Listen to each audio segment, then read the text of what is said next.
if you have a friend, you can DM the person to tell him that he or she that the meeting has started.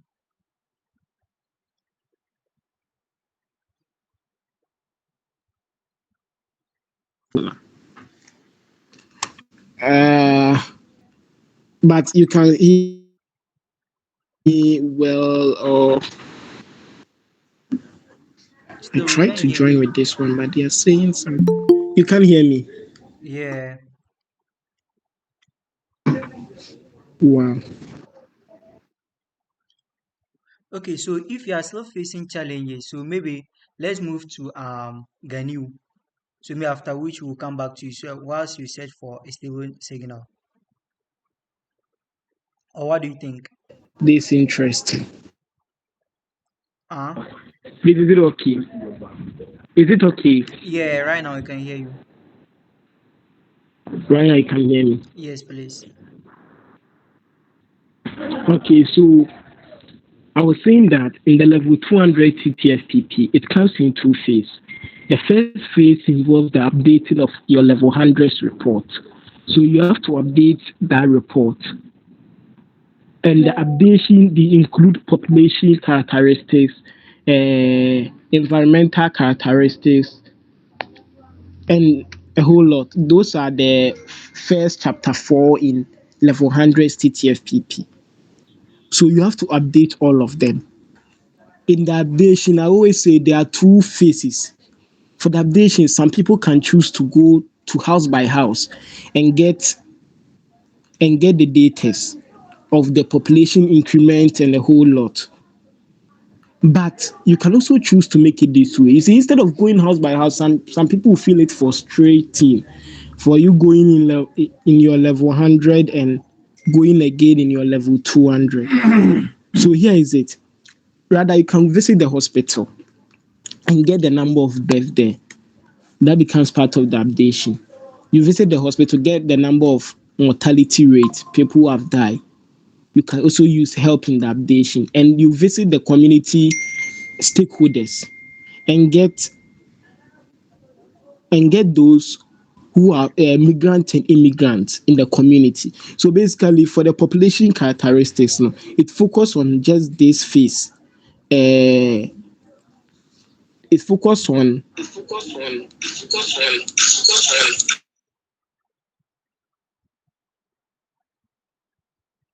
okay. So let me use this one. Rather. All right. So the level 200 CCFPP. Where was I? Okay, for the population update characteristics, it's focused on the number of mortality rate, those who have been born and those who have died, and also the migrant and immigrant. If you're able to update this, I think you will be well with your population characteristics. Then you focus on your environmental and social characteristics too. So maybe the social characteristics, what has changed in their school, their clinic, their chieftaincy, all those things that have changed them. You have to update it in the group. Their environment. Has the season been disrupted from the previous season you people learned earlier? Previous season that you people experienced earlier, has there been any change? Are they experiencing long term day, short term night? All these things have to update it. That's the first phase. And after the first phase, then comes the main job that really distinguish you between being a level 100 TTFPP and also being a level 200 TTFPP member. So the second phase involves the intervention. So for the intervention, let me give a brief of it. You see, in your level 100, you people will have to get some problems within the community. Most of the times, a minimum of 6 or minimum of 5. See? Okay. So you get a minimum of 6 or a minimum of 5. 5 projects. Junior, but also be okay, you get a minimum of 5 or a minimum of 6 projects. Then those projects, you work on it. So in your level 200, you have to at least see if you can get additional problems in the community that you did not discover. So all those problems, you gather it down. And in the second trimester, most of the times, out of the 10 people in the group, at least three should come from a single faculty. So you may have like three people coming from School of Engineering, three people coming from Faculty of Physical Science, three people coming from Faculty of Biosciences and those parts. So you get it. So now you have to sit down and divide these problems. So let's say now after your level 100 problems and your level 200 problems, you're having about uh, 10 problems. You divide them among yourselves as team faculties, different faculties, depending on what really matches you. So let me break it down this way. Imagine there's a construction problem there. They were building a school and they did not complete, which which tends to become a problem. Something they have to finish, you can intervene in it. So let's look at this kind of problem, and also a problem like they need a market, or should I say, okay, a problem like they are not having information center. Let me say community information center. So their school project is incomplete, and they are also having an information center problem or communication problem. So let's see. Let's break the mass down. Do you think it would be wise for a a bioscience student to be working on the school project, the uncompleted school project? No, that's not in his field. So instead, an engineering student or let's say a physical science student probably best fits that area. So that area you give it to those people, and coming to the communication center or something, something. You see, it best fits those who are offering communication studies, ComSA people. It best fits them. If they are in your group, then they're also working. Irrespective, if you are not having ComSA faculty in your group, you have to find problem that comes closer to align with them. Then you share it among yourself. After doing that part, that one, then each faculty will sit down. So a faculty can have like three problems or four problems or five, six that aligns with their field of studies, which they have to solve. They don't just say, no, between all these six problems, let's choose the market problem and solve it. That's not done. It's not done that way. The strategy is you use pairwise ranking. And you don't rank it by yourself, but rather you rank it with let's say stakeholders in the community. You rank it with stakeholders within the community. So instead you meet chiefs, the elderly people in the communities, and discuss with them. These are the problems you've seen in the community, and this is what you want to share with you. So between maybe problem A and problem B, which one do you think you need right now? They give it to you. Between problem C and problem D, they give it to you. So they are going to give the most, by the end of the day, you see that they have given the most pressing need they actually want. But instead, if you tell them, hey, chiefs, please, we want to write an intervention for your community so that the government can support them. Which problem do you want us to solve? You see, at that instant moment, they will say their priority. Maybe you want you to solve our hospital problem. But you see, maybe deep down, that will not be their pressing need. It may be their priority. So it's advisable to always use pairwise ranking. Within that manner, you are going to get what really interests them, like what really needs to be solved, rather than going the other way. I think this is one of the keynotes we should all give attention to if you probably want your group to win this huge milestone that the university is providing. I think it's one of the keynotes. Then here comes again. You have to plan your project and know how to implement the intervention. You don't just say you're working on a school project, school building. So you just put it there, you're working on a school building. Ladies and gentlemen, you have to work from the genesis to the revelation of the project. If they have to buy land, keep it there in the proposal budget. If they have to buy sand, water, where they will get the water, will they buy or not? All of them has to be there. So when you are making your intervention, make it from the genesis to the revelation of it. from the beginning to the end. Don't leave a bit of it because, mind you, they are going to take that outline, that budget, that intervention as a means to solve that problem. So you have to treat it with what maximum perfection. Don't do any shabby work. I think that's what I can say about this part. And also teamwork and leadership. You get Please, you see calm during on. TTFPP. Please, calm on.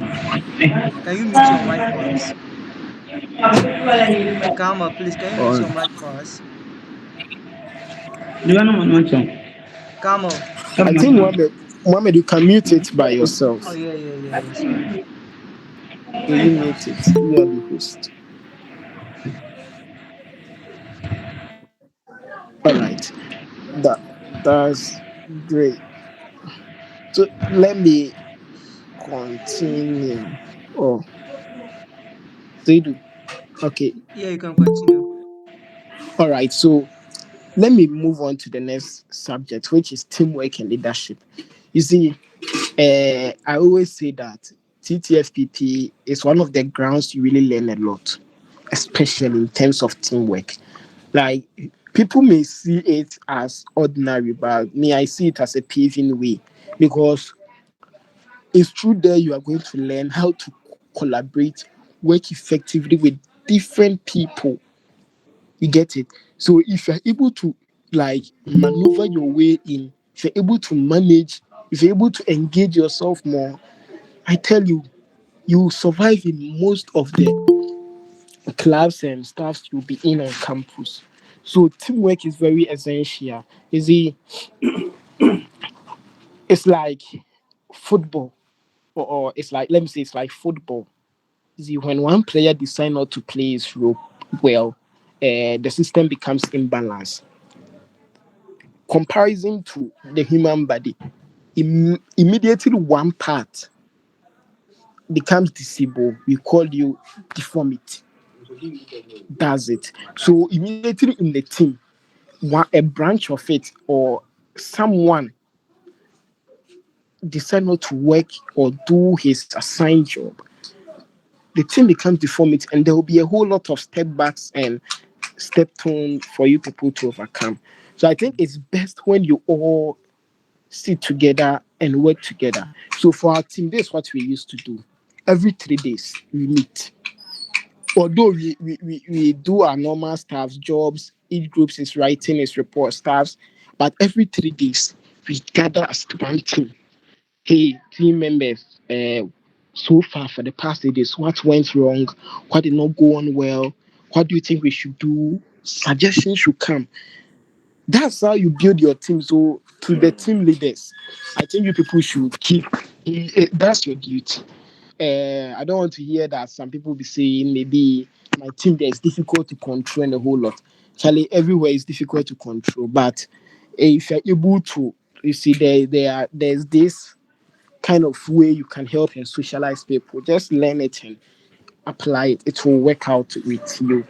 And moreover, not only team members, not only team leads, team members too.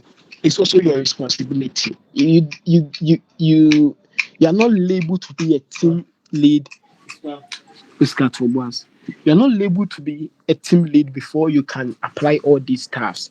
Even as a member, you can give contribution and just know how to share your grievances and a whole lot. And there will be peaceful in everything.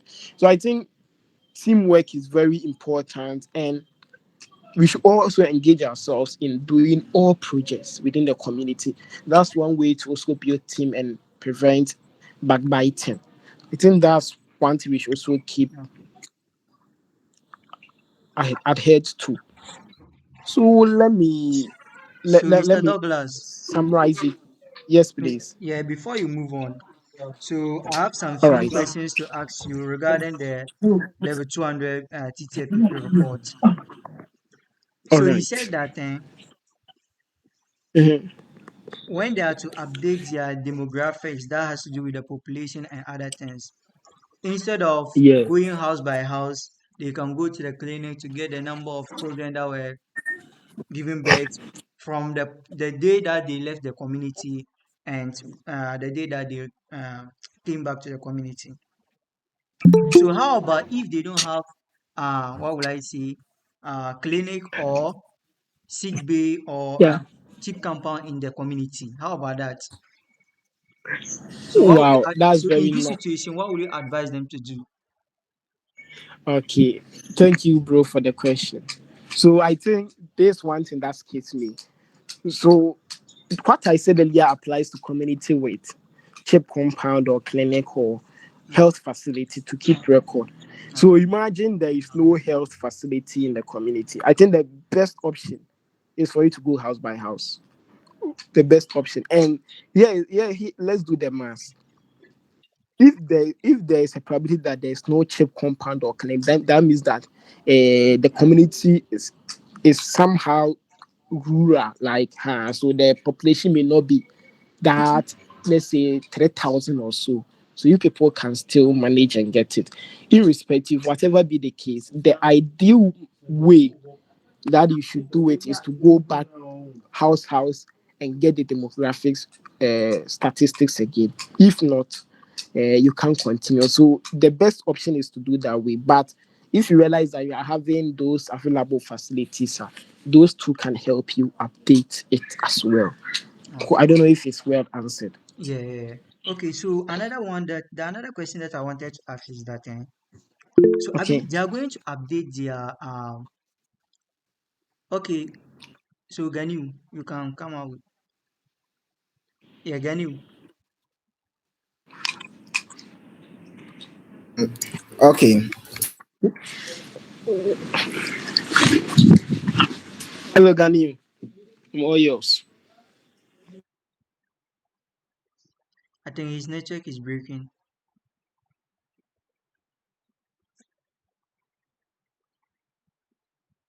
Okay, so whilst we wait for him, I wanted to ask this question too. You see, they are going to update their report. So, what language do you like? Do you think they can write their report in? And it won't sound like they are just writing like level 100's report. Because when you pick level 100 report, everything is fresh.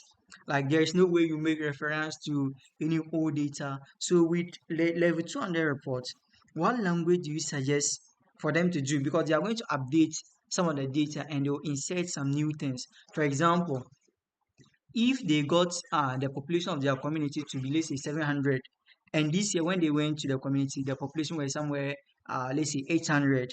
So in this case, how do you suggest they should put the language so that in a such a way that if anyone pick the report, the person will be able to know that, oh, these people, that means that they've been here before and they are doing this one, so they are updating what they had already initially. So what language do you advise? Well noted. I hello. get the point. Okay, Ganiu, you are back. All right, so Ganiu, you bring your question so that maybe I will add it up. Hello, please. Yeah, again, you can ask your question. Or if I have any addition, you can bring it up. Okay, we can hear you. You can hear me? Yes, please, we can hear you. Okay, sorry for that. I think my network. Okay, Okay, I wanted to just add my voice to what my senior brother is saying okay, about the health information. I think I experienced the same issue. So we thought we could have just sit down and also do something like that. But then our coordinator made us to go to the nearest facility. Let's say you are in Nyankpala, and then Nyankpala is not having health facility. But then, definitely the people of Nyankpala have a place they go for health care. So you have to travel to that facility to make inquiries about the information they have about the community. Definitely, when you go to the hospital, they have your records and where you are coming from. So I think the nearest hospital can help, and it's mandatory that you visit that hospital. Thank you. okay.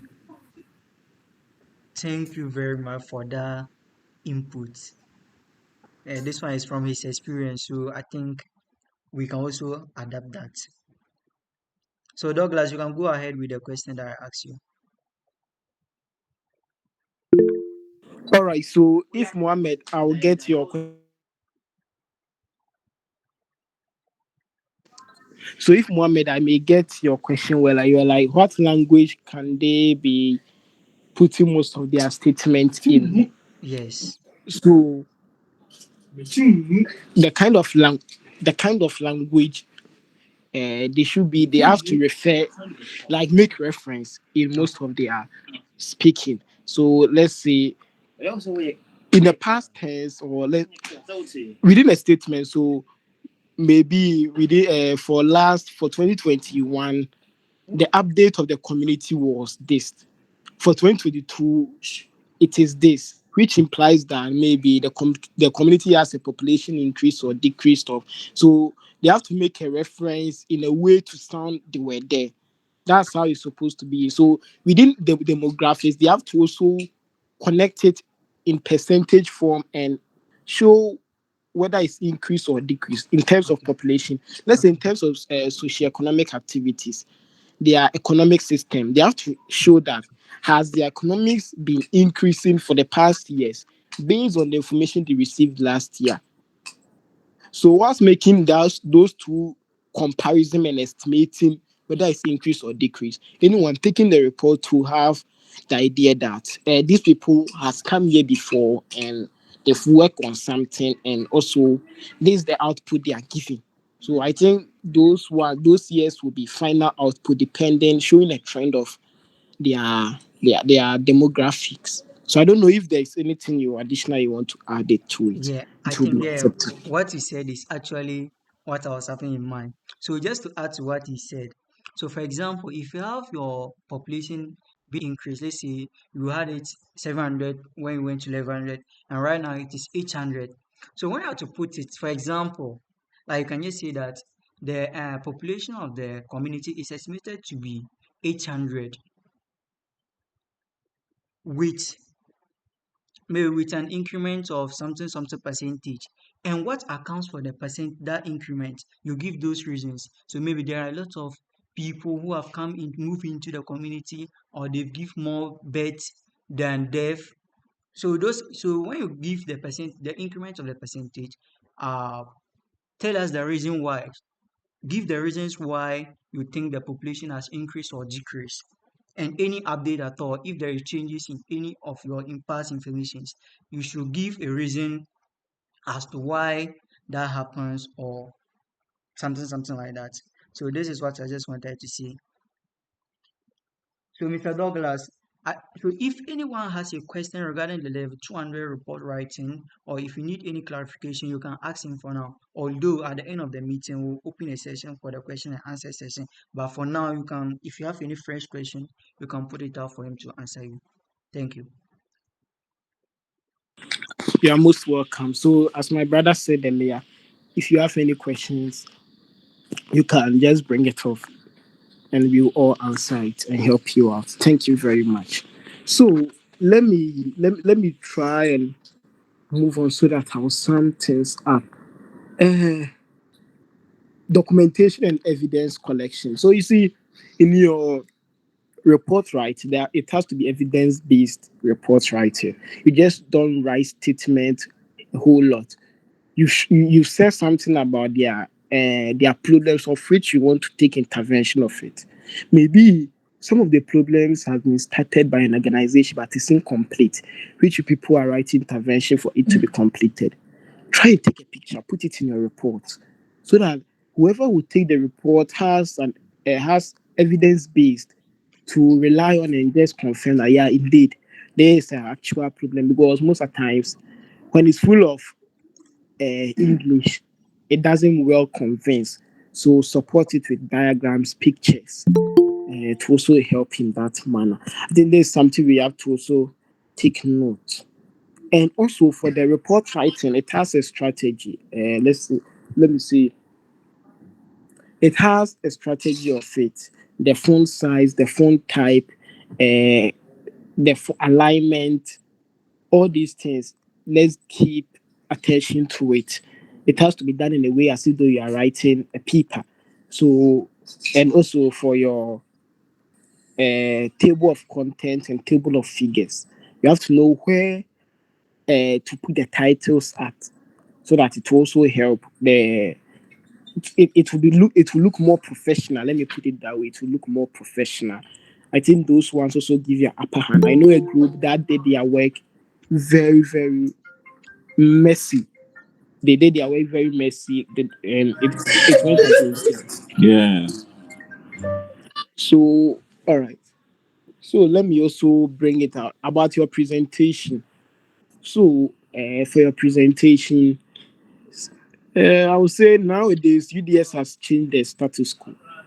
Some last year, some begin to use projector to make presentation. Of late, it has been you write your report on a flip chart, and you all stand, and some people will be presenting, or all will be presented, and questions too will be asked. So depending for the presentation, let me say it varies.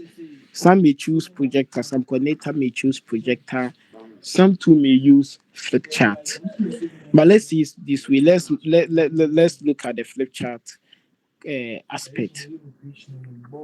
So for the flip chart, though, I think the first four of the flip chart has to talk about your demographics. So your population characteristics, history, socioeconomic activities, all the first four people, all the first four page should talk about it. And then from your from page five of the flip chart to the page 12, most of the times it's 13. So from page 5 to page 12, let's say that's approximately 6 pages. So those 6 pages, each faculty, most of the time it's assumed to be a different of three faculties. So each faculty will have 2 pages to write upon their intervention. So let's say School of Engineering, you have 2 pages, you write your intervention. COMSA, Faculty of Communication Studies, you have 2 pages, you write your intervention, and the others two write their intervention of the 2 page. And I think the last page, which is page 13, some used to write, draw the map of the community, and some also used to maybe summarize everything they've done, all their intervention, their summary and conclusion. They put it there at the 13th page. So it depends on you. So that's basically how the presentation is done. But for the PowerPoint, I think our batch we did not use PowerPoint though. So possibly I think Mohammed and Ganiu, one of them may be using, so they can give more highlight on it. So that's for the flip chart writing. And uh, so the flip chart it includes executive summary, introduction, methodology, resource. Then you move on to your intervention, challenges, and a whole lot. So those include it. And for the presentation too, as usual, it depends on the group. You can choose 3 people to present, 2 or 4, and that's sometimes it can be one. But the rest, no matter what, you be asked question to answer. That is counted. Now let me move on to the final stage so that I pave way for my brothers to also give their contribution to it and also attend to your questions and answers. Let's now move to the VC award specifically. So the VC award, I think in the year 2023 or yeah, let me say 2022 that they started giving up the VC award in at the university. So they began 2022, yes. So for the 2022, no, it was began in 2023. That was our first time going, yeah, 2023 academic year that they began the VC award. So this was done in a way to help encourage students, let's see, groups going for TTFPP who are doing extraordinary well to, like, let's say, serve as an encouragement to others.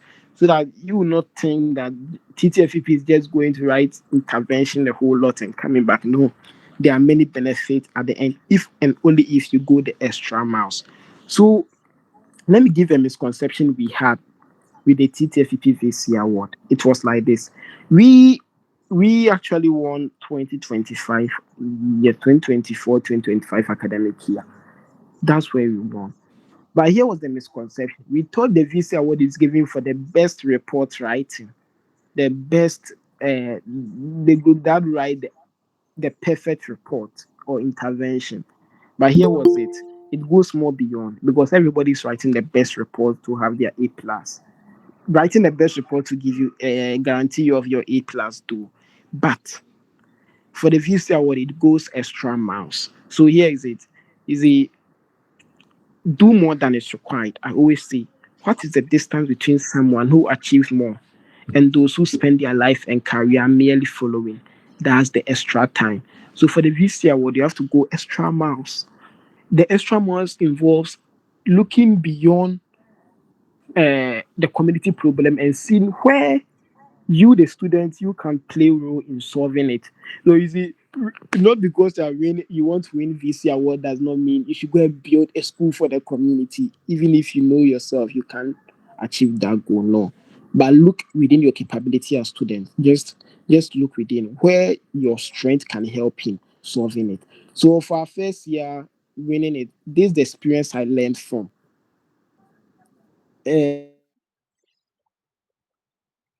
We just work on biobriquette as a community intervention, one of it. So we found out that they are having enough forest around, but one of the problem was that they are cutting these trees to prepare firewood and charcoal regularly, which was somehow damaging their forest reserves. So this was our prediction and projection that we had that in the year 2040 their forest reserves will be decreased by 55%, depending on the rate of which they are cutting it down. And you see, we went all these miles to calculate all this.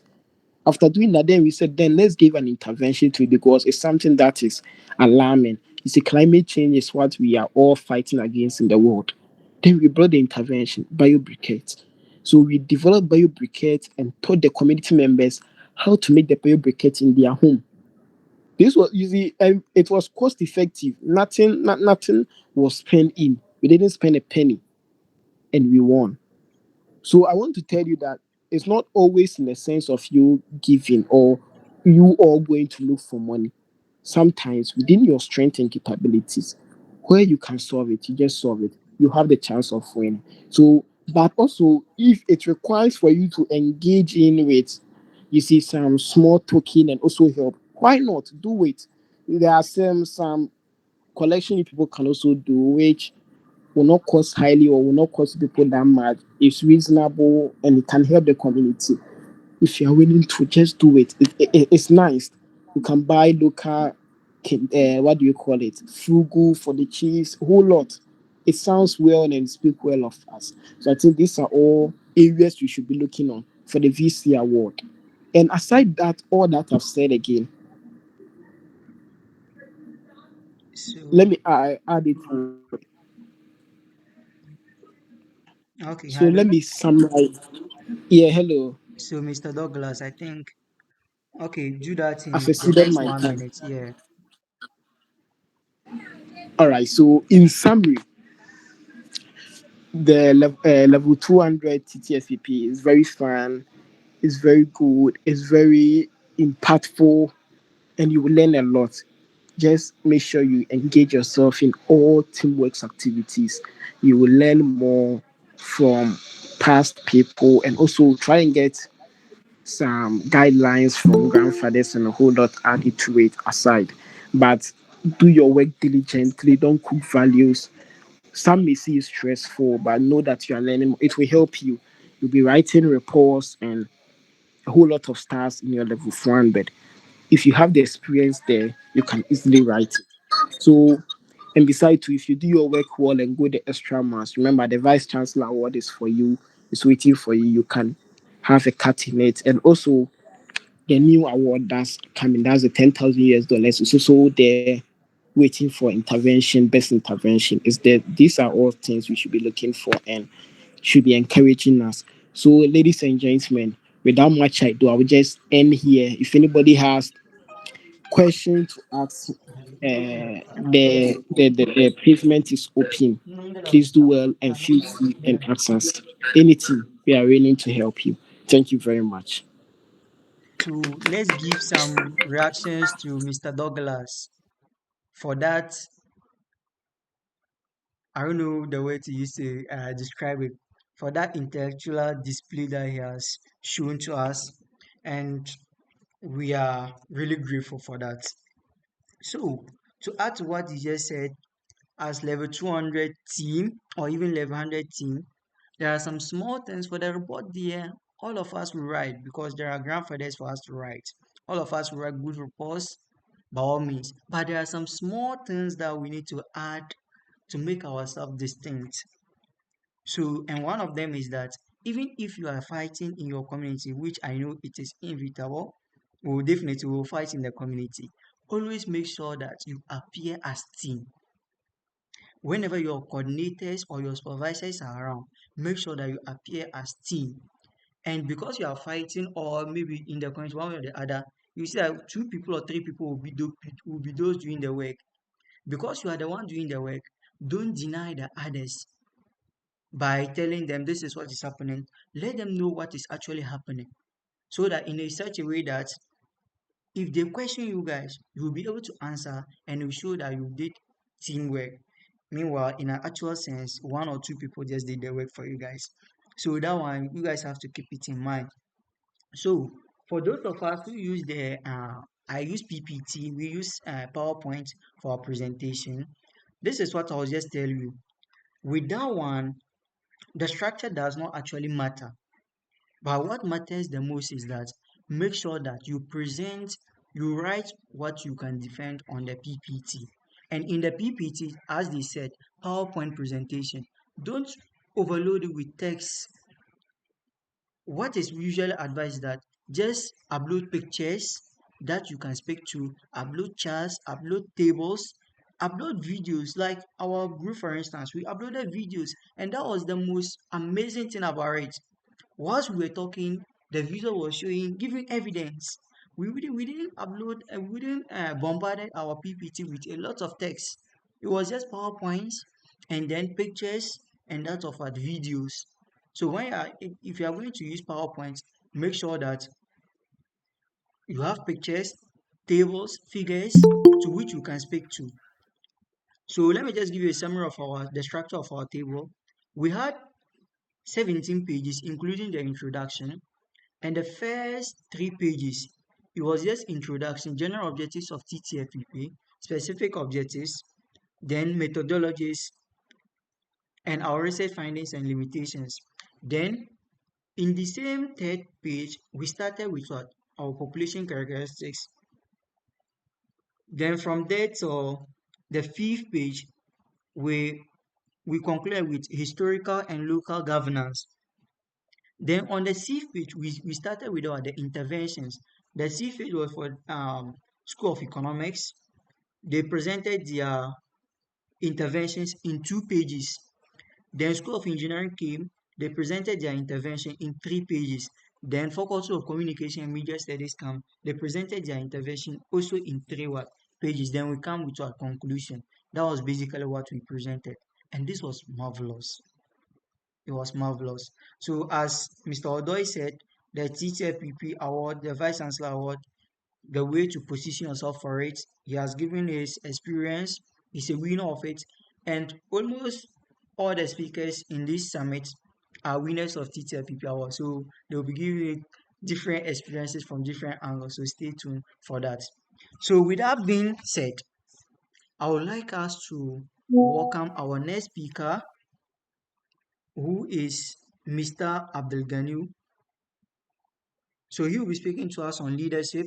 He too, he was a winner for the VC Award just this 2025, this 2026 for the 2025-2026 academic year. He won the first position for the individual award.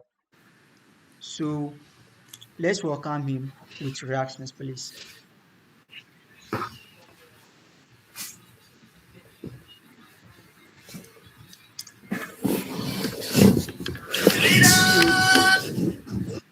so please, Mr. Abdul Okay, Ganiu, can you introduce yourself for us briefly before we start? sure, sure.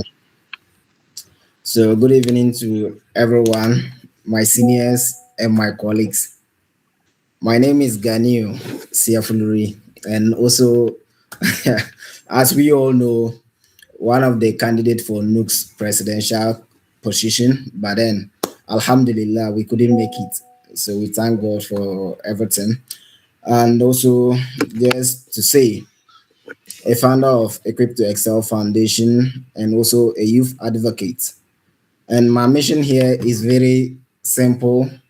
I think we all know it better than one person. So I will entreat that we should all contribute.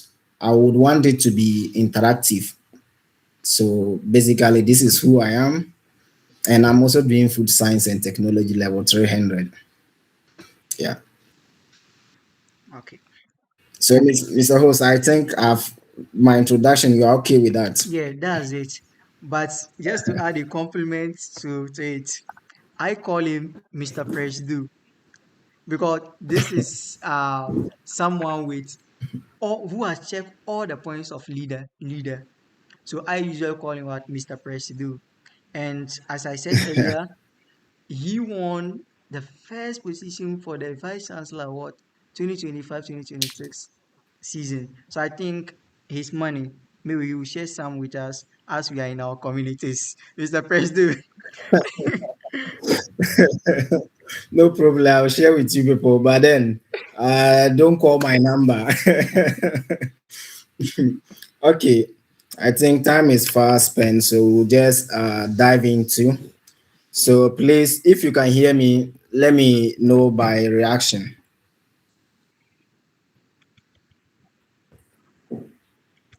Okay. So I think you can all hear me. So I would like to share my screen. I don't know if I can share. Yeah, you can share it. Okay. So if you can see my screen, please you can you see my screen? No, please. Okay, I'm coming.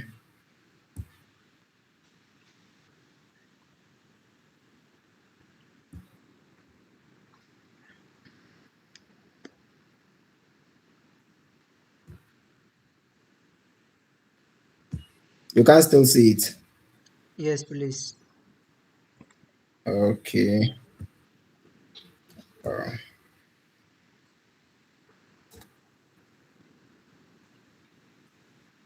Okay, we can see it now.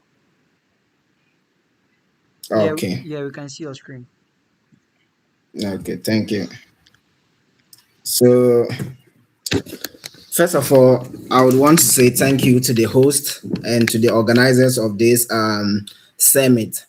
I was actually thinking that at least the number would have increased because we just have another set of award, which I am thinking that at least we should have maybe should have come in our badge.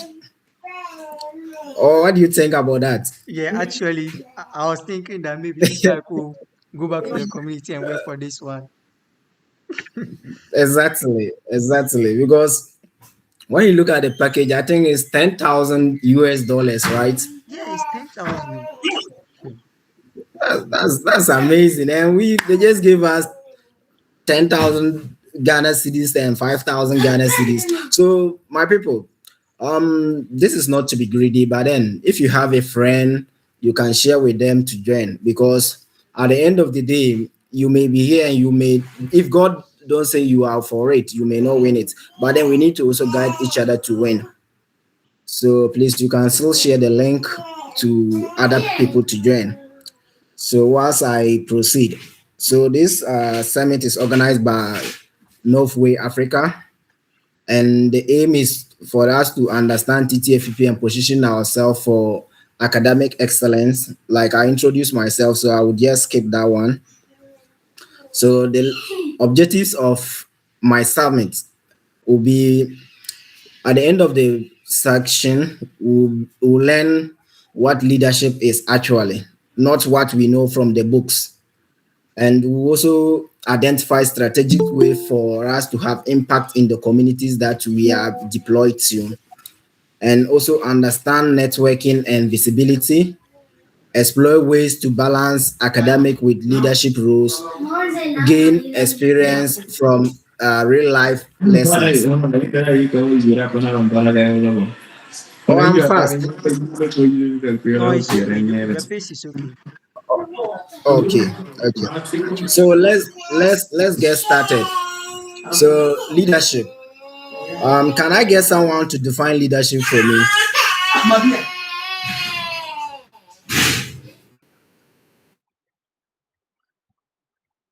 Please, anyone. Yes, please.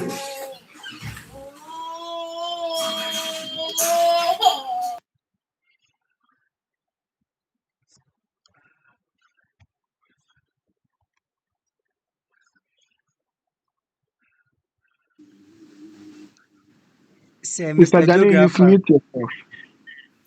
Okay, I'm saying, Mr. Mohammed, if anyone raise the hand, you can let the person proceed. Okay, Mr. Geographer. Mr. Geographer.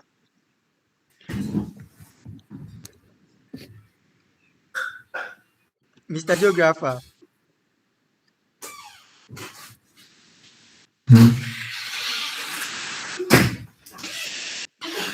Mr. Okay, Geographer.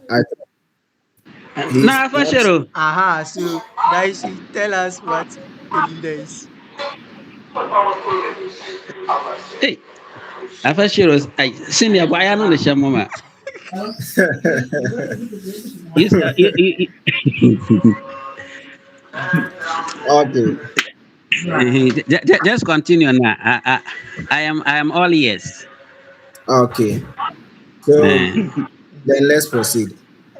So in my own terms, you can see on my screen, I just said that leadership is equals to what? Influence plus responsibilities. So what I mean is that leadership is the ability of an individual to be able to identify problems within a particular setting at any point in time, and your ability to influence your friends around you or people around you to take action to solve that problem that you see. That makes you a leader in that instance. So we have types of leadership, or we have types of leaders. So leaders are born out of circumstances and other areas, but in this our context, we'll be diving it into TTFPP so that we will not deviate much. So in TTFPP, I know that most of us are being grouped into maybe 9 or 10. And out of these 9 people or 10 people, you choose one person to be your leader. Yes, that person is your leader by title. Let me put it that way. That doesn't mean that all of you should be subordinates. No, at every point in time, all of you are leaders. So my brother was talking about teamwork. So you should be able to bring your people together. Once you're able to bring the people together, somebody may be a leader in the group, but the person may not have the ability to bring the people together to unite them for the ultimate goal. So somebody within the group may be able to do that. That person becomes a leader at that point. So let's say you realize that you need to go to the communities, their farms. Maybe at their farms you get to discover so many much information that can be of help. Basically, I'm from the agri department, so if I want to get more information about the agri or even about the community itself, it is when the people are busy that you can ask them make questions, and they'll even give you answers or responses without even thinking about the effect of it. You understand? So let's say somebody is able to say, okay, today let's go to this person farm. Then the person is able to convince Mr. A or B. Then Mr. B is also able to convince Mr. C. At that instant, A and B are all leaders. Okay. So let's look at the core skills a leader should have. So as a leader, you should be able to communicate and persuade. Yeah, persuade means simple. You just have to be able to talk to people in a way that everybody will agree to your idea, even if it is wrong. But then you are able to convince them. Yes, that makes you a leader. Then you are able to communicate well in the community that you found yourself. You may be a leader, but then you don't understand darling of the people. You see, language barrier.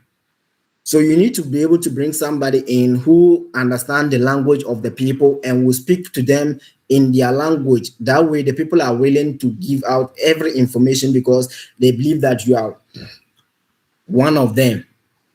Yes, and decision making. As a leader, you should be able to make decision very fast. Decision making shouldn't be a problem to you, and you should be problem oriented. You should be able to solve problems at every point in time.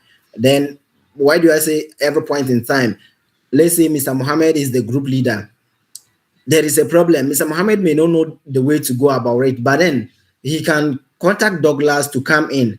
You see that Douglas will be able to, okay, let's sit down, let's call the group members to come. Then together you are able to find a lasting solution to that.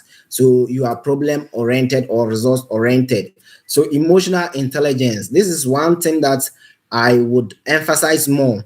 You see, the community you are going into is a different environment where you go, and then you realize that everybody in the community have different perception about your presence there. Some people even believe that you are coming to share money, you are coming as government agency, and so many type of issues they will alert to you people. Yes, so you should be able to read their emotions at every point in time. Sometimes my group, I used to like my group because we were a mixture of human beings. Some were comedians, some were people who were very serious, and some can lie very well. They can lie. So at every point in time, you see that they are able to identify people's emotions, and then they are able to play along.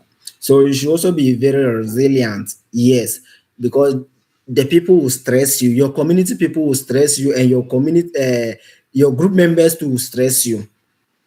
Especially if you're a leader, you can ask Mr. Mohammed. Those of them who were group leaders, they struggle a lot. So let's go to the practical platforms or areas where you can actually exercise or have hand experience about leadership. So as students, we have various student unions, clubs, advocacy groups, even churches, mosques, we have groups, caucuses. So you can actually take up a leadership role there and at least put yourself in there, build yourself, because the world that we are going out, I always say that the world is not looking at the certificate you are having, but then what they see outside you. Because if you are approaching somebody, the person will get to know you better on the way you approach the person before he even asks you, what class did you get? You understand? And your first impression speaks a lot. Somebody may impress someone, and the person will not even ask about your certificate to even know the class you have. You understand? So leadership actually builds you. So that's some importance of leadership. And then it also exposes you to so many opportunities. I think it's through leadership that I got in hand with many of my friends that I move on campus and off campus. So please, my brothers and sisters, let's take leadership roles as we move forward. So you can also take up mentoring platforms like what we are just doing. Educate people, volunteer yourself to have impact among your peers. That way, you are also helping your colleagues and also what helping yourself, developing skills, communication, and how to present. And it's very good. So let's all try. So we move to the next slide. Steps to impact community. I think this is very, very important. How do you build community impact initiatives? Please, I hope you can hear me all. Okay, okay. So how do we build community impact? So, Yes, you are being deployed to the communities. Ganiu, One of the hi. key things that is Hello, Ganiu. hello. It's like someone is Yes, asking a please. question. Miriam, do you have a question? Okay, okay. Miriam, Mariam. You can proceed.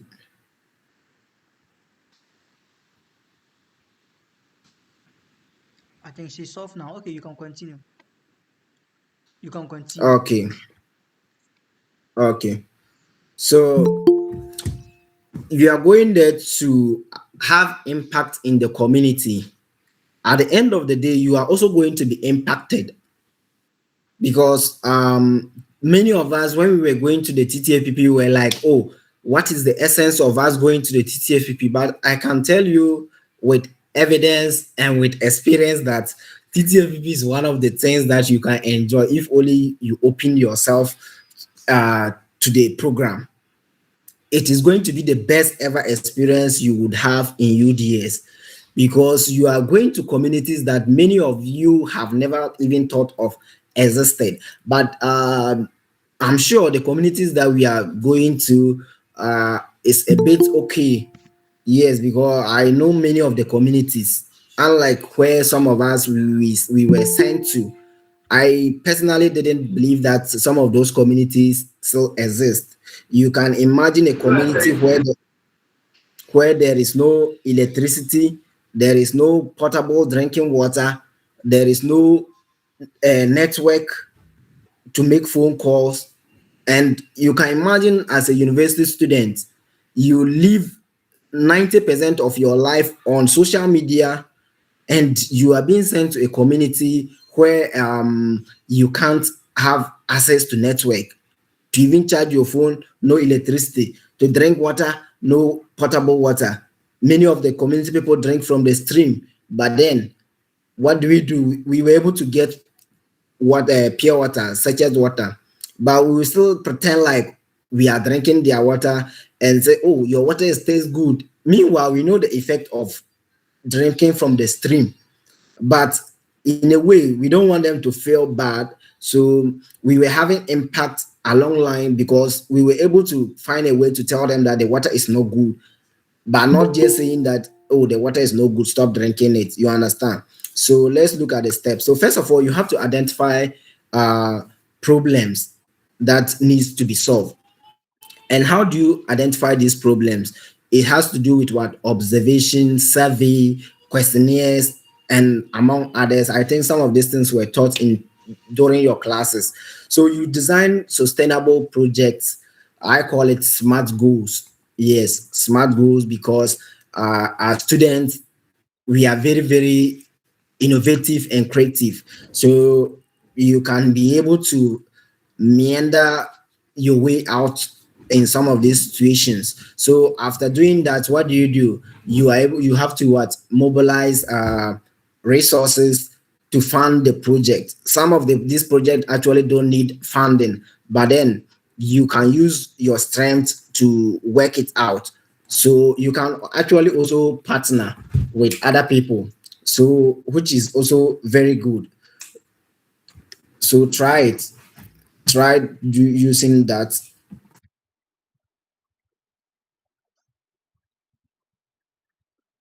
So I hope I'm making headways. Oh, yes, please. Yes, please. Okay, so then I'll proceed. So I have a case study here. I thought our number would have been large so that we'll see how we can do it. So the case study is that you are deployed to a rural community where you realize that the students do not have furniture or enough furniture to sit and learn. As a university student, what do you do to solve this problem? Can anyone help? Maybe though my slides is showing, but you can also bring your mind.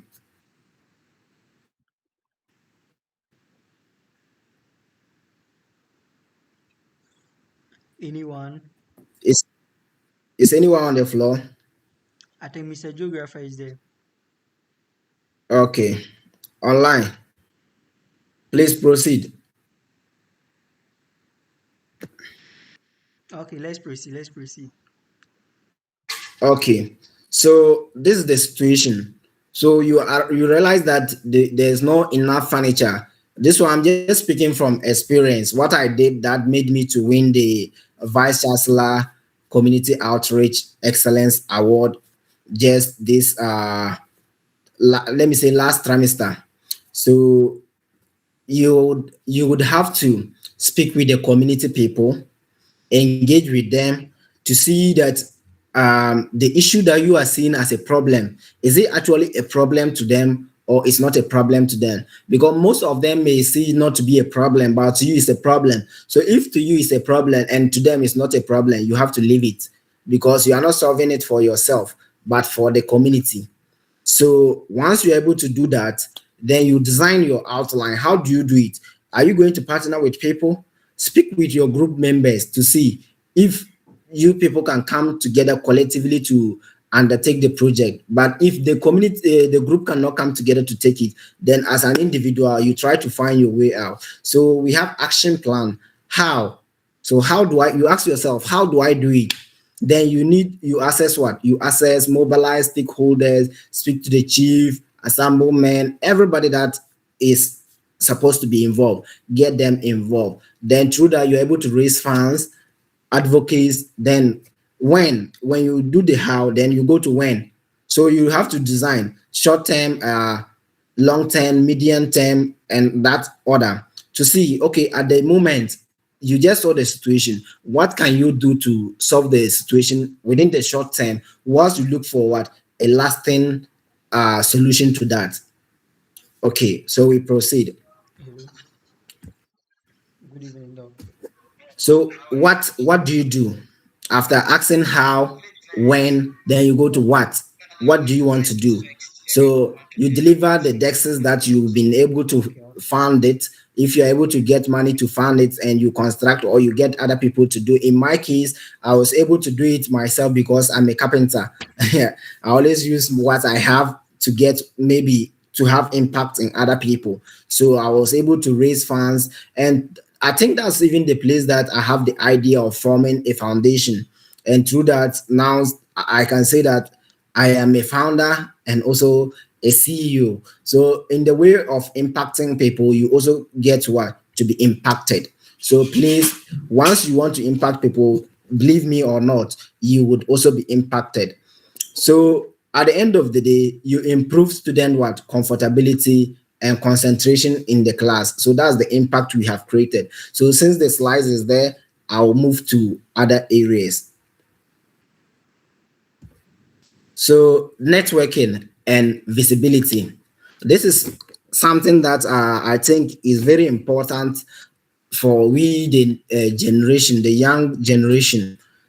Many of us take networking to be what? Just taking people contact, which I believe is not so.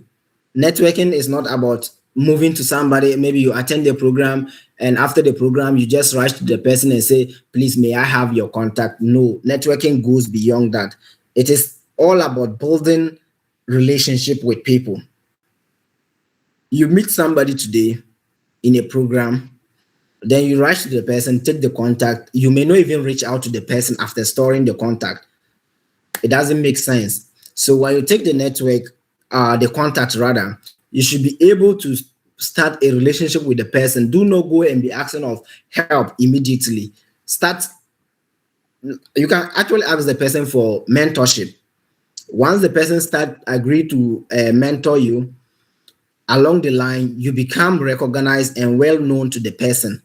So you have established a great network to with the person. And remember, your network is your success. I can say that many of us we've have people to tell to us that okay, I got this job because of my friend that I met at the university or I met at the senior high school. So your people you are meeting around, please make good relationship with them. Then let's go to how do I maintain the network that I have built? How do you maintain the network that you have built? You have to what? Get a personal brand. Let the person know you for a particular reason. If they mention your name, let them know you that you are this person and this is what you stand for. So you've brand yourself and you are consistent in the value that you've added to yourself.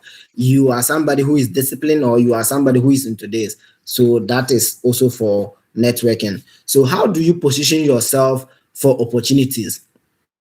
Yes, opportunities. Many people say that If it is my turn, it's my turn. But we have to start thinking about it this way. Am I prepared for it? Are you prepared? Are you ready to take up the opportunities that are available? So opportunities do not find you, or they do not find us. You position yourself for the opportunity. Opportunities don't just arrive at your doorstep. You must prepare and position yourself to be ready to receive those opportunities. So how do you prepare to get those opportunities? You have to be able to what?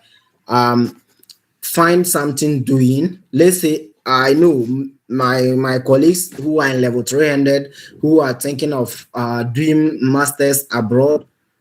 Some of them who are really serious about it have started processing their documents, that is their passports.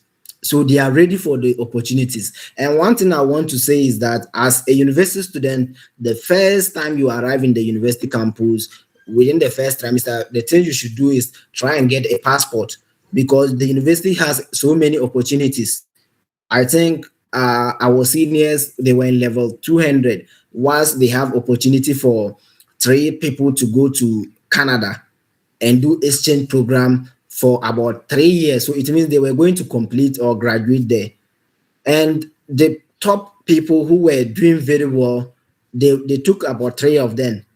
Two of them do not have passport. And they asked the class who is having the passport ready. And the people who were having their passport ready, they were able to what get the what's the name scholarship to go and do exchange program. So those people were what really prepared for opportunities. You are intelligent, but you don't have what will take you to get to the destination. So you see, let's prepare for opportunities. Lord, let's don't wait for opportunities. So think of position as building a bridge between your current effort and future recognitions. Today we are students. Tomorrow we may not be students, but we will be in high offices. I pray for. So how do I get myself to that high office? So it should be what a position that you are trying to transact to that place. And how do you do the transaction? The transactions can become through your personal effort. You have to build yourself consistently. So you bridge the gap. You're able to bridge the gap. So that's it. So and everything that you are doing now, we are in the era of social media and in the era of documentation, the era of evidence. So you have to do what? Documentation of your achievements. If I volunteer to do something, you have to just document it. I think if you go to my TikTok page and search Siafu GH, you see some of the things I have done. So those things, they expose you. Of late, people will reach out to you, oh, I want you to do this, I want you to do that. It's because of what I have documented for references and for evidence basis. You understand? So every initiative you lead becomes part of your leadership portfolio. Just like our brothers are organizing this very good initiative for us, it's part of their success, and it's going to be added to. Even Almighty Allah said that when you do good things, it's also appreciated. So when you also do good things, try and document it. So as a student leader or as somebody who is within the leadership enclave, what do you do to be able to maintain academic excellence? So simply balancing academic excellence, or balancing academics with what? Leadership, to achieve academic excellence.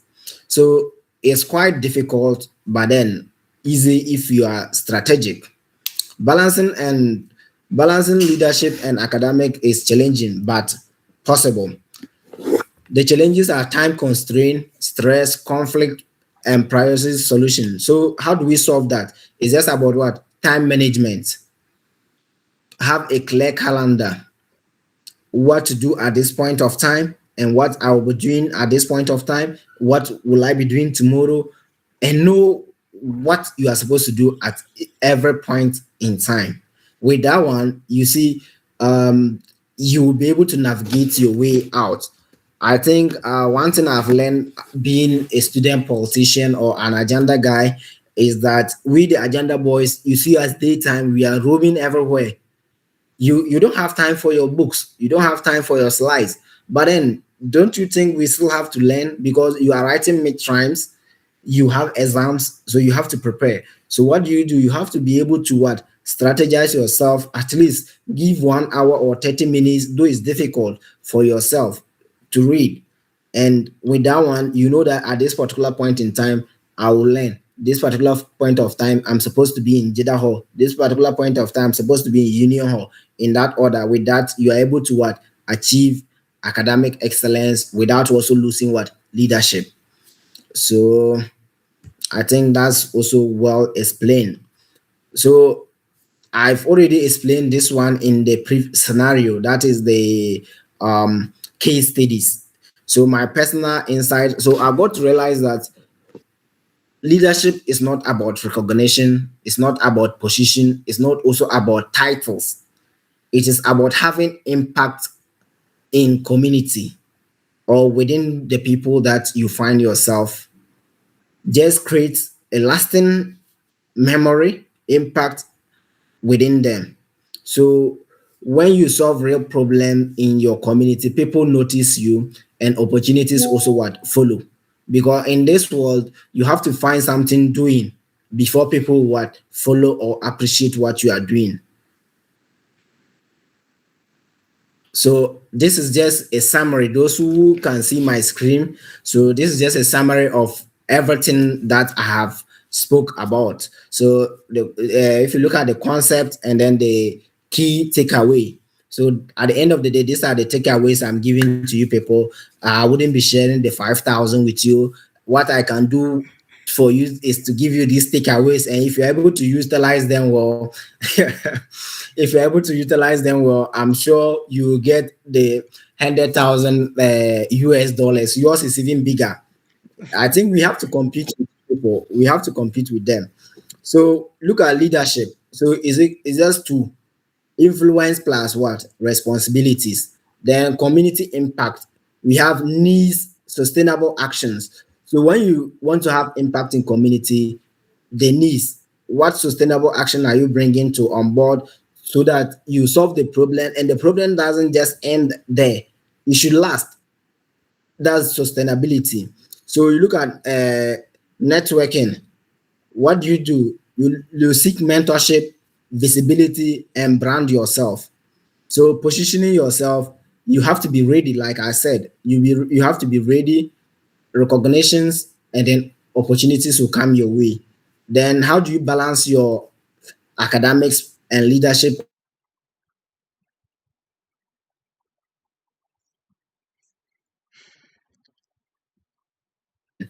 Network. Hello, Ganiu.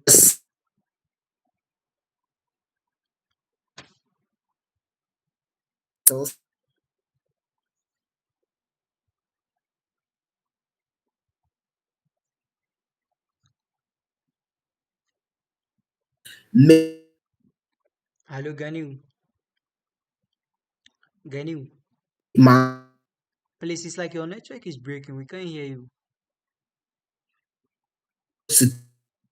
Hello, Ganiu.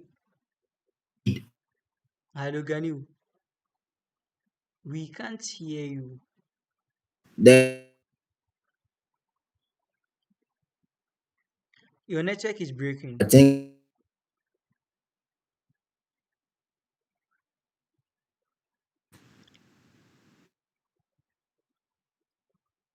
Hello.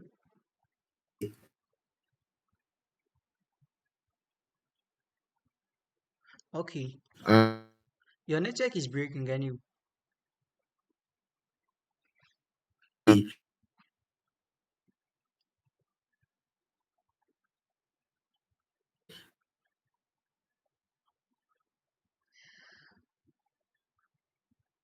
that Hello. We can't hear you. thing,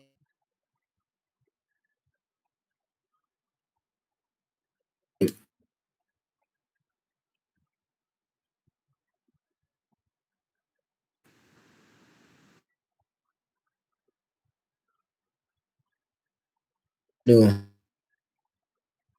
Ganiu, please, we can't hear you.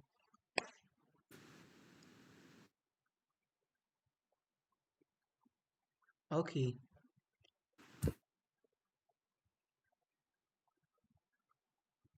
I think he has delivered. Ganiu, the network won't allow us. Your network was breaking. Okay, So you can hear. we are still finding it difficult to hear you.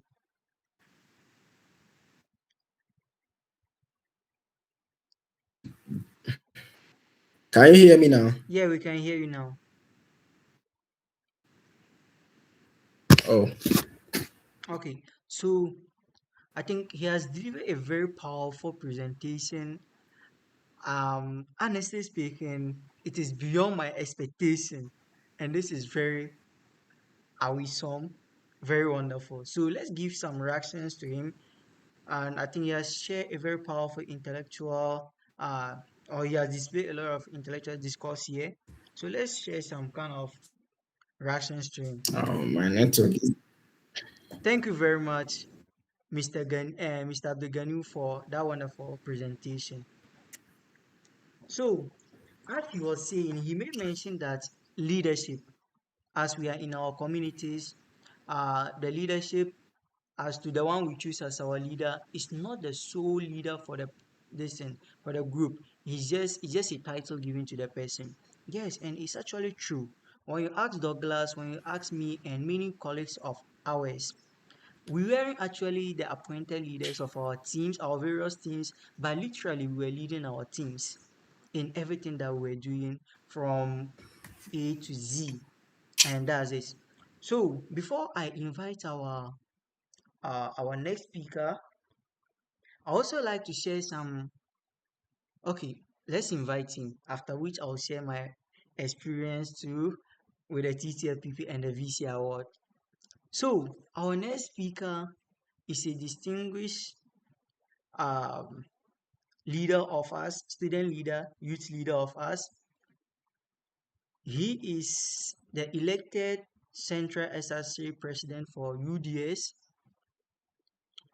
Without saying much, let me allow him to introduce himself briefly, then I'll come and give the compliments. He is the person of Mr. Anku Benedict, solution for every problem. So, Mr. Solution, you are warmly and highly welcome to our summit. Please, can you introduce yourself briefly for us?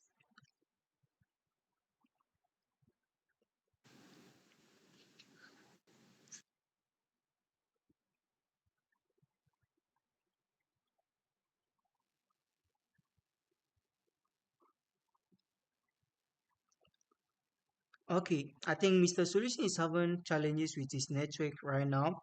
So, as I said earlier, as and when he comes in, then he will do the needful for us. Okay, so, Thank you very much. okay. Please, can you all hear me? Yes, please, we can hear you, Mr. President. Please, can you hear me? Yeah, we can hear you, Mr. President. Yes. My name is. Wait, I hope I'm the one speaking. Yes, you are the one. Okay, so you introduce yourself briefly Oh, for us. okay, okay. Yes, my name is Benedict Anku, SRC President elect, Nyankwala Campus UDS. So I'll quickly go ahead with my presentation.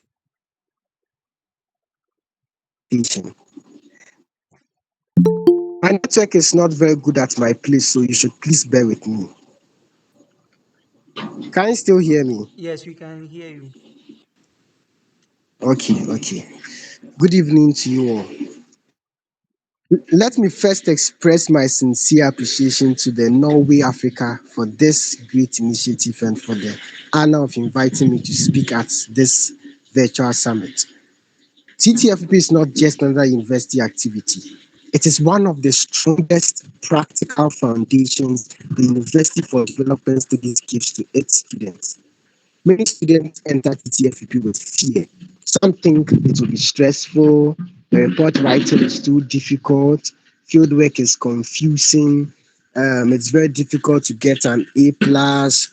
But today I want to assure every first year student here listening that TTFP is not something to fear, it is something to master. If approached with seriousness, discipline, and strategy, TTFP can become one of your greatest academic and leadership experiences in UDS. Today, I'll walk you through understanding level 100 TTFPP. First, we begin with data collection and community engagement. Real field work experiences, report writing and common mistakes, practical success tips, how TTFPP builds leadership for SRC and beyond, and so on and so forth.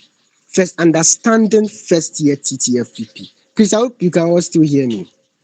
Yes, please, we can hear you. Can you Can hear me? yeah, we can hear you. You can hear me, right? Yes, please, we can hear you. Loud and clear.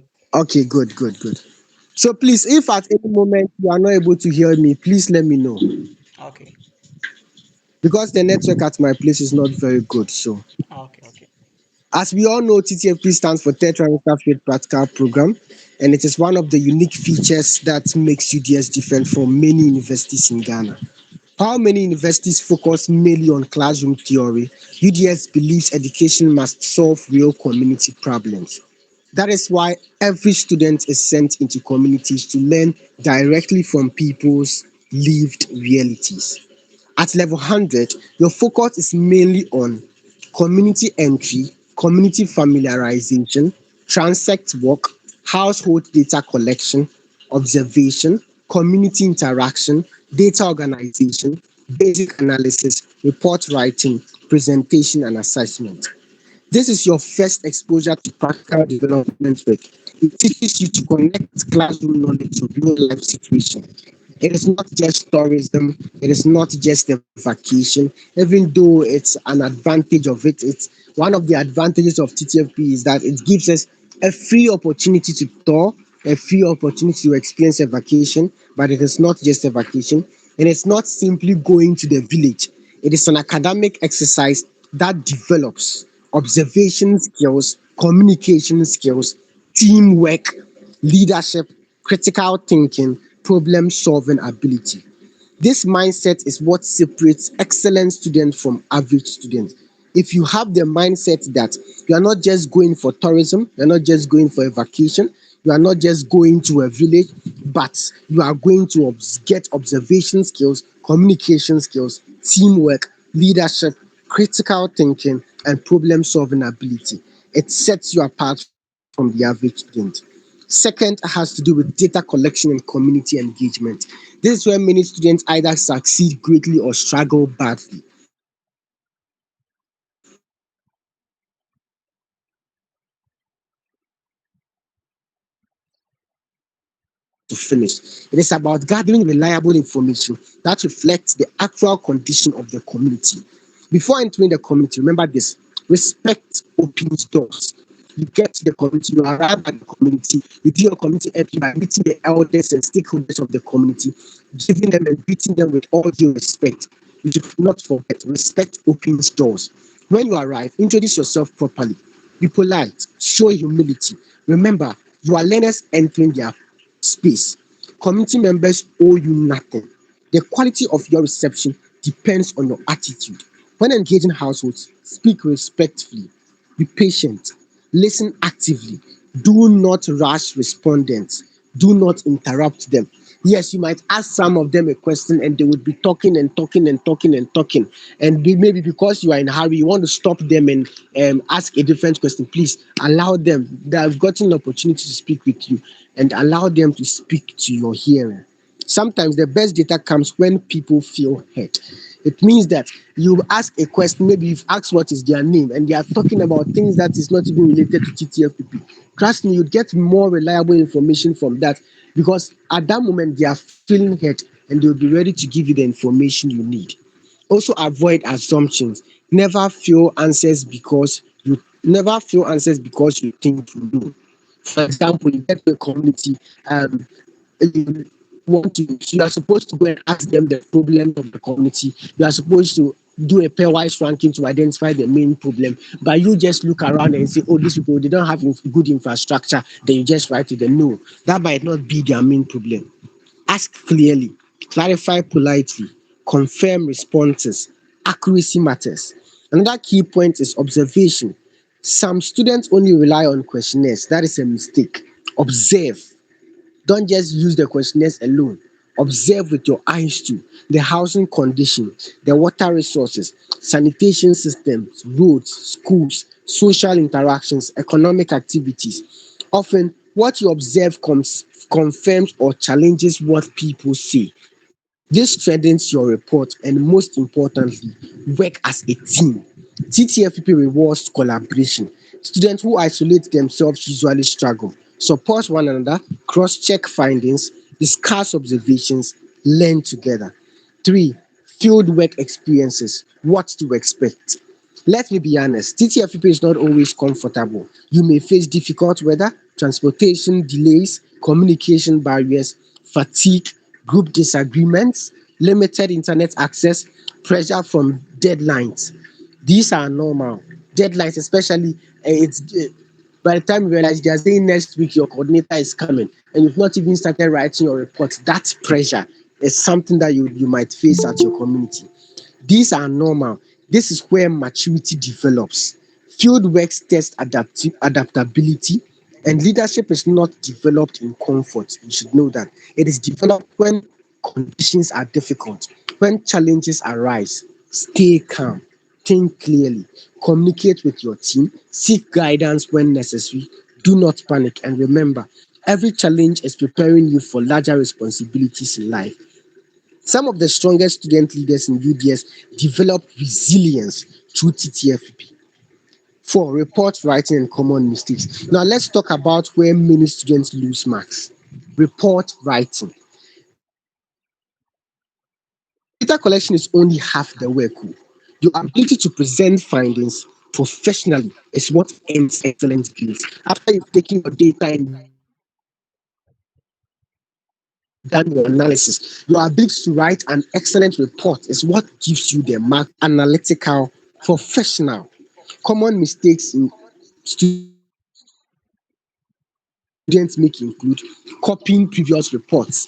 We call them grandfathers. It's not a very good idea. You can learn from them. You can use them as guidelines, but don't copy them to do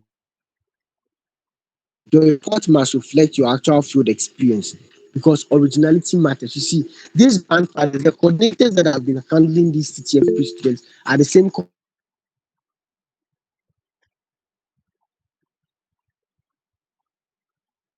They are the same coordinators that will handle your report next year. If there is a similarity there, it might notice. And their report weak analysis. Do not only state facts, explain meaning. For example, do not just write the community has poor drainage. Explain how does this affect sanitation, health, movement, flood risk.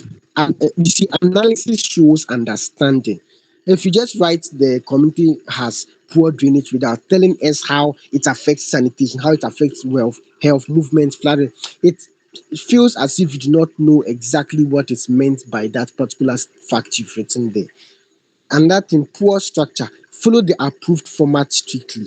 Organize sections properly, use headings clearly, and maintain flow to avoid poor structure. And that error is grammatical errors. Please, when you are done writing a report, read through well to make sure that you do away with every grammatical error. Now, late writing is also a mistake that we normally do. Don't wait till 1 week to submit the report or for coordinators to come to assess you. Then you start rushing through the report. It's not advisable. And let me give you these tips in succeeding. Let me be disciplined. Wake up early. You guys should set a time for yourself, maybe 8 a.m. You are waking up, you are going for work. You do it, you follow the schedules, you take work seriously. You're good to go. Now, keep the detailed field notebooks, please. When you are try and write them every day. Sometimes you might feel lazy writing it and might pile them. The more you pile them, the more you forget certain details to write, and it might cost you. So please try and write it actively. You should also participate actively. Do not hide behind hard-working teammates. Some of you just realize that, oh, these teammates are working hard, then you are hiding behind them. Please involve yourself. When you involve yourself, the work becomes easier for all of you. And also manage time wisely. Balance field work, writing, rest, group discussion. Balance all these with a good time management skill. Also, stay professional. Your conduct reflects UDS. Respect everyone, maintain discipline, protect the institution. Six, TTFPP and leadership development. This is the part many students overlook. TTFP does not only produce academic strong students, it produces leaders. During TTFPP, you develop communication skills. You learn to engage strangers confidently, and this is essential for public leadership. Problem solving ability. You learn to think under pressure. Leaders must solve problems. Team management. You learn collaboration and coordination. No leadership requires teamwork. Responsibility. You become accountable for tasks and outcomes. Also, you Solution. become a good leader. Hello. Yes, It's like your voice is yes. down now. My voice is down. Yeah, Can you hear me yeah, now? it's okay, it's okay.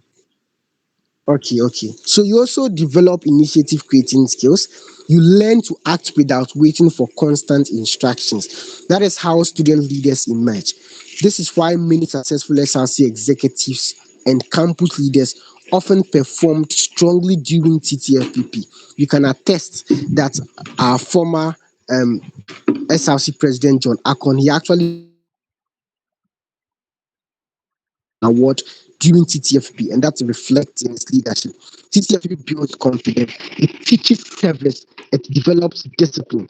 These are the exact qualities needed to contest and excel in SRC leadership.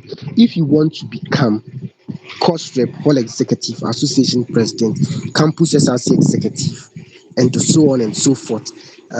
Then start building yourself through opportunities like TTFP. Leadership begins with competence, and competence begins with responsibility. And TTFP is the opportunity to get and experience that. To every first year student listening, TTFP is not an obstacle, it is an opportunity. Approach it with seriousness and document excellently. If you do this, you will not only pass TTFP, you will grow into the kind of student UDS is proud to produce. Thank you very much for listening, and I wish you excellence in your TTFP journey. Please, if you have any questions, you can ask them so that I answer them before the network goes down. Thank you very much. Wow, wow, wow. This is amazing. Let's give some reactions to this. This is amazing and a brief comment. Okay, so as he said, if you have any question to ask any of the speakers, you can bring it up before we close the meeting. Please, if you have any questions or addition or any clarification that you need, you can bring it on for the leader for the speakers to attend to that. Okay, as and when the questions are ready, you can just draw my attention, then I'll give you the chance to ask them the question. So as you were saying, as level hundreds, when you go to the place, try to identify yourself as one of the natives of the community. In that way, it will make your work easier. And remember, for example, those of you who have intentions to partake in the VC award, as part of the requirement, it will be at a point that they will be calling in the community to verify some of the things that you said, and how you used to relate with them will also influence the kind of response they will give to the committee, the awards committee, about you, and that one can affect you. Even if you do all the necessary things in the community and your attitude or your behavior towards them wasn't nice, at that point, that will be the source of your downfall. So that's basically what I wanted to say. And also to just add something about the report writing, especially for the level hundreds. So you see, there are some places that you take secondary data from municipal assemble and a district assembles and whatsoever. So when you take this data, you see that data is for the whole district. There is high chance that the community that you are in, there won't be any data about that community. Let's say the relief, the climate, the vegetative cover, so on and so forth. It will be general for the whole district. So when you take those ones, you copy them or you just take them, put them in your report. But at the end of it, just indicate that source, it is from the district assembly. Then you add your own observation that is particular about the community that you are doing your TTFPP. So maybe when you go to the community, you know that the topography of the community is this.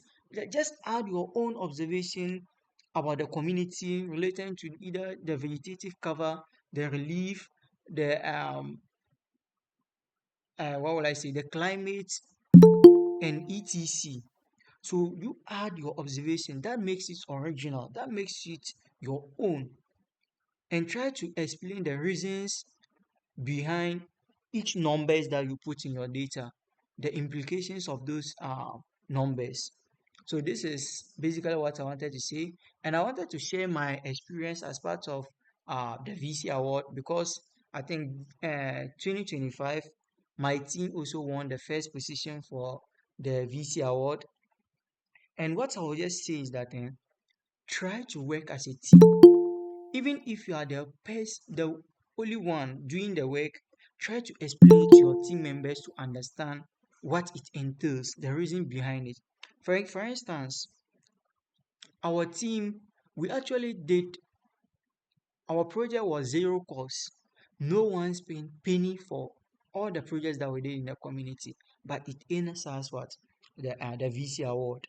So don't be thinking of buying something for the community. I'm not saying that buying something for the community is not nice. It's nice. Uh doing donations for this or that. All those things are nice. But if you are going to compete for the VC award, try to show that what you've learned in school, you've been able to utilize it in the community or any skill at all that you have.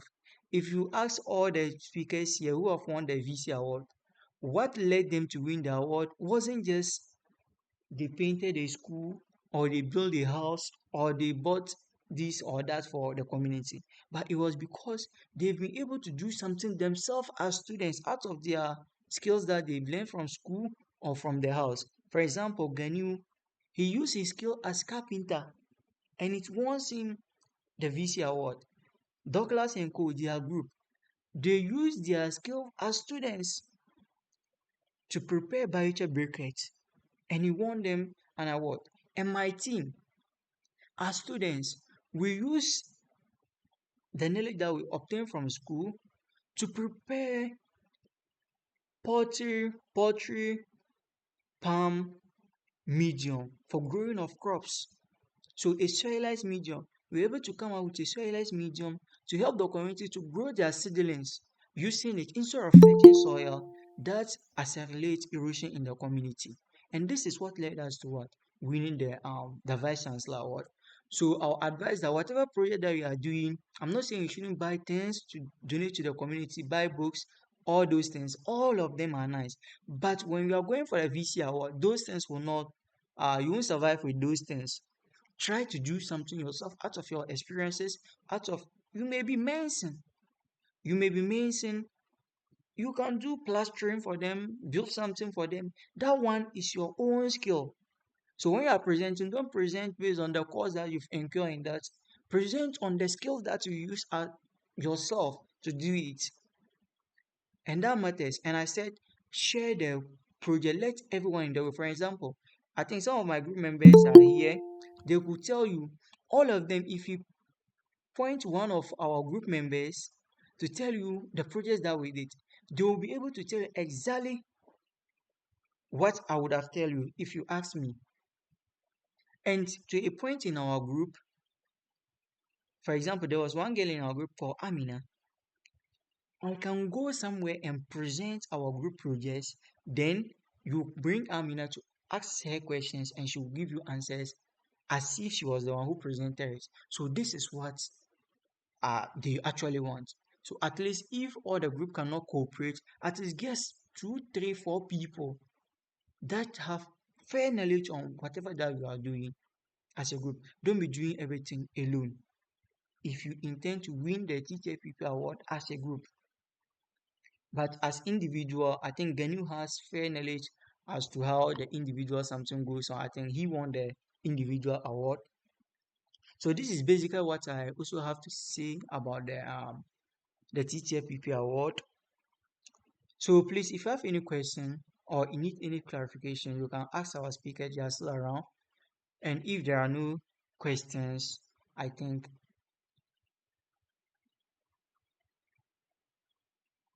so. Please, if you have any question, just show you can just show by hand, and then we'll give you the chance to speak. Abdul Nasser, Abdul Nasser, Yeah. please, do you have any question? No, actually, I don't have. Okay, okay.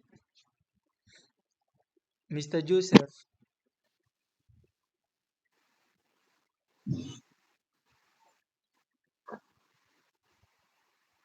Yeah. please, do you have any question? No, please, I'm okay with it. Okay. So I think you guys should help me to thank our speakers for agreeing to share their knowledge, experiences. Okay, Mr. Douglas. Hello, Mr. Douglas.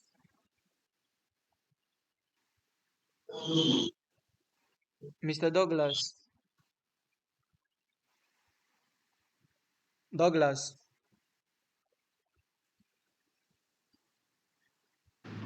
Please, can you hear me? Yeah, we can hear you. Hello, please, can you hear me? Yeah, we can hear you. Okay, so I want, before you end up, I want to encourage everybody here to at least try and join the NurWay African channel. A lot of similar opportunities will be shared. So you should all try and join, and the link will be posted in our messages section so that you can just join from there. Or better still, you can personally chat Mr. Mohammed or me, and you will be able to join it. Thank you Okay. very much. Yeah, that's very good. That's very good. Yeah. So you guys should help me thank the leaders and our speakers for honoring our invitation to share their knowledge, experiences with us. They've actually done very well. I think they are they are very busy people, and they've sacrificed their time for us today. So thank you very much, our speakers, and thanks to everyone who has been able to make time of his busy schedules to join this meeting. I know it's not easy. You guys are in villages, you are in communities. Network is some way be, but you've been able to manage and join this meeting. So thank you very much. And I think we've closed for the day. So I think this meeting has been recorded, and we'll post it on on our YouTube channel. So I'll share the link on the NurWay African channel so that those who miss this session can watch it on YouTube. Thank you very much. We are done All for the right. day. Hello. Thanks, everyone. Hello. Yes, please, Mary. Please. Yeah, I'm yet to be a student, but then I would like to say thank you for the knowledge, and then I would suggest that the next time these things are done earlier than the TTFPP starts Okay. or people start going, so that a lot of people can benefit. Thank you. Yeah, you're all welcome. I think that's actually a nice suggestion. Thank you very much. So Abdul Basit, um, hello Abdul Basit. Yes. Yeah, so we've recorded the session, so it will be posted on our YouTube channel, and we'll share the YouTube channel link uh in our WhatsApp channel. Okay. Yeah, thank you. Thanks for that. Yeah, you're welcome.